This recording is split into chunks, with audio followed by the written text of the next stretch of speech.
ஏமா? ஐயோ போலீஸ்! திருடங்க தான் போலீஸை கண்ட பயப்படணும், நீங்க ஏன்க்கா பயப்படுறீங்க? அடி சும்மா ரெடி, சின்ன வயசுல எனக்கு போலீஸ்னா ரொம்ப பயம். நான் போட்டுமா? இந்தமா இல்லு. ஐயோ சார், நாம தப்பு பண்ணீங்களா? எதுக்கு என்ன கூப்பிடுறீங்க?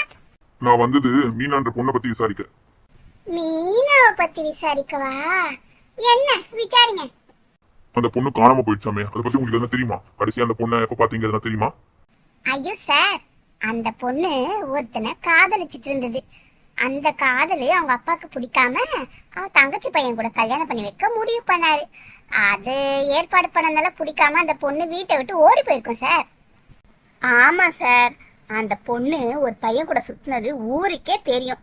அவங்க அப்பா அது தெரிஞ்சும் தங்கச்சி பையன் கூட கல்யாணம் பண்ணுறதுக்கு அவசர அவசரமா முடிவு பண்ணாரு. அதனால தானோ என்னமோ அந்த பையன் கூடவே அந்த பொண்ணு ஓடி போயிருக்கும் சார். ஆமா சார், இந்த காலத்து பசங்களே ரொம்ப மோசம். பிடிக்காத ஒருத்தனை கல்யாணம் பண்ணி ஏற்பாடு பண்ண உடனே காதலிச்சு கூட சொல்லாம கொள்ளாம ஓடி போயிடுதுங்க.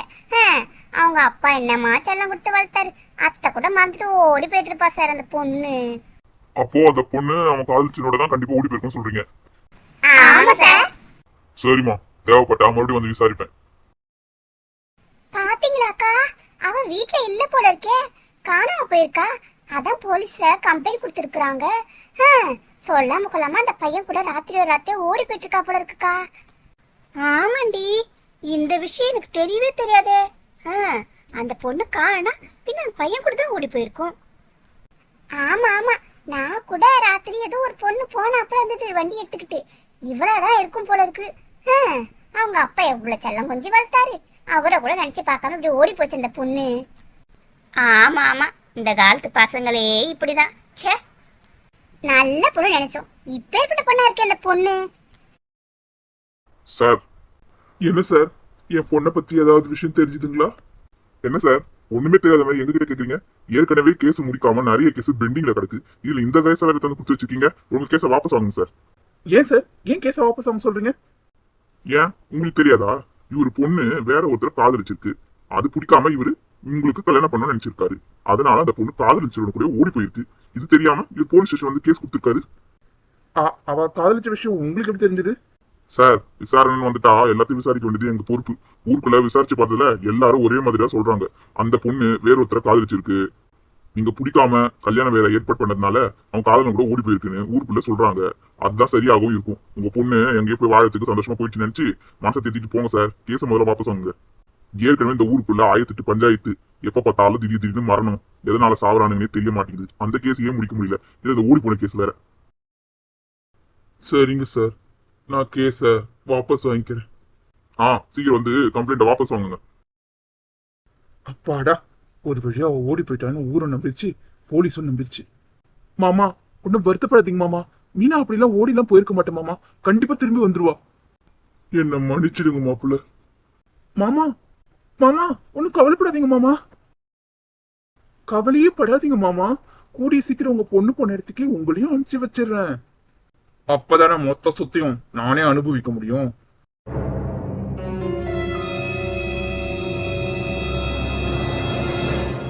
தேவா, இந்தாடா, இதுல டிஃபன் வச்சிருக்கேன், எடுத்துட்டு போயிட்டு எங்க அண்ணன் கிட்ட கொஞ்சம் குடுறா சாப்பிட சொல்லி. ஏமா, மாமா நேரம் சாப்பிட்டு இருப்பாரு. டேய், அவரே பொண்ணு ஓடி போன சோகத்துல இருப்பாரு, கண்டிப்பா சாப்பிட்டு இருக்க மாட்டாரு. இதை எடுத்துட்டு போய் குடு. அவர் எங்க போய் சாப்பிடுவாரு? வீட்டிலேயே தான் முடங்கி கிடப்பாரு. அதனால இப்ப எடுத்து குடு. அதுக்கப்புறம் மதிய சாப்பாடு செஞ்சு தரேன். அதுக்கப்புறம் மறுபடியும் மதிய சாப்பாடு கொடுத்துட்டு வரலாம். அவர் இங்க வர சொன்னாலும் வரமாட்டாரு. இது கொஞ்சம் கொடுத்துட்டு மட்டும் வாடா தேவா. சரிம்மா, கொடுங்க.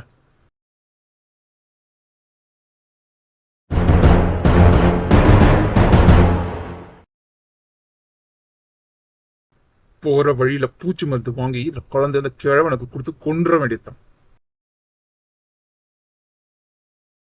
அந்த படுபாவி தேவா, அவ பிளான் போட்ட மாதிரியே எங்க அப்பாக்கு சாப்பாட்டுல விஷ கலந்து கொடுத்துட்டா. அது தெரியாம எங்க அப்பாவும் சாப்பிட்டுட்டாரு. அண்ணே அண்ணே அண்ணே, கதவை தரங்கண்ணே, நான் தான் வந்திருக்கேன். என்ன பண்றாரு இவரு? இவ்வளவு நேரம் கதவை தட்டுறோம், அண்ணனுக்கு கேட்கலையா? தூங்கிட்டாரு அந்த நேரத்துல. அண்ணே அண்ணே, கதவை தரங்கண்ணே. என்ன இது, இவ்வளவு நேரம் கதவை தட்டியும் திறக்கலையே? என்ன பண்ணிட்டு இருக்காரு இவரு உள்ள? இப்ப தேவாக்கு போன் பண்ணி வர சொல்லலாம். ஹலோ டேய் தேவா, உடனே சீக்கிரமா மாமா வீட்டுக்கு வாடா. என்னம்மா, என்ன ஆச்சு? ஏன் உள்ள போகாம இங்கே நின்று இருக்கீங்க? நான் ரொம்ப நேரமா கதவை தட்டுண்டா, அண்ணன் வந்து திறக்கவே இல்ல. எனக்கு ரொம்ப பயமா இருக்கு. உடனே கதவை தந்து என்ன ஆச்சுன்னு பாரு. அப்படியா? தைரியமா உடனே பாக்குறேன். டேய் மச்சான், இவ்வளவு நேரம் கதவு திறக்குன்னா கதவு உடச்சிட்டு தானே உள்ள போகணும். சீக்கிரமா ஓட. ஐயோ, எங்க அண்ணனுக்கு என்னாச்சு தெரியலையே. தேவா, சீக்கிரமா கதவை ஓடுடா. அக்கா, என்னாச்சு? ஏன் அது நிறுத்தீங்க? ரொம்ப நேரமா கதவை தட்டுறமா, என் அண்ணன் கதவையே திறக்க மாட்டேங்கிறாரு. உள்ள என்ன ஆச்சுன்னே தெரியலையே. அம்மா, கதவு திறந்துருச்சு, வாங்க.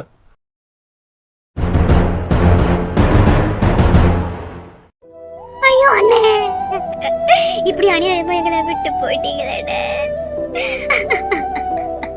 ஐயோ, எழுந்துருங்க அண்ணே. அண்ணே, ஐயோ பாவம் தானே.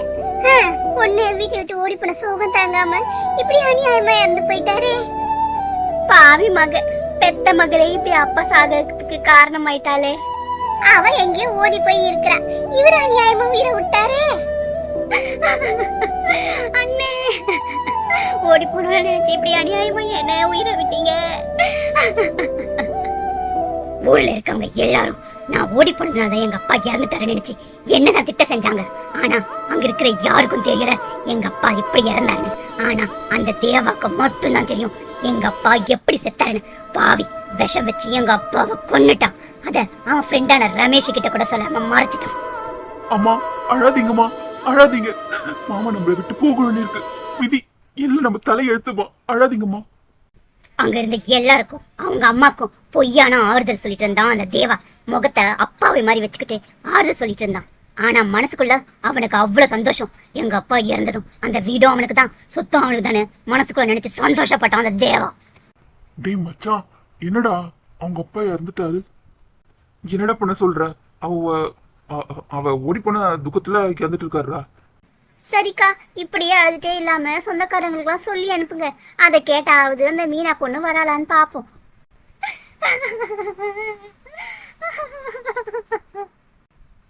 அந்த படுபாவி தேவா என்ன கொன்னதை மறைச்சிட்டா. எங்க அப்பாவையும் விஷ வச்சு கொன்னுட்டான். ஆனா ஊர் உலகத்து முன்னாடி அதுக்கு நான் தான் காரணம் நாடகம் ஆடினா. அவனை நான் எப்படி சும்மா விடுவேன்? விட மாட்டேன். அந்த தேவாவையும் சும்மா விட மாட்டேன். அவன் ஃப்ரெண்டு ரமேஷையும் சும்மா விட மாட்டேன்.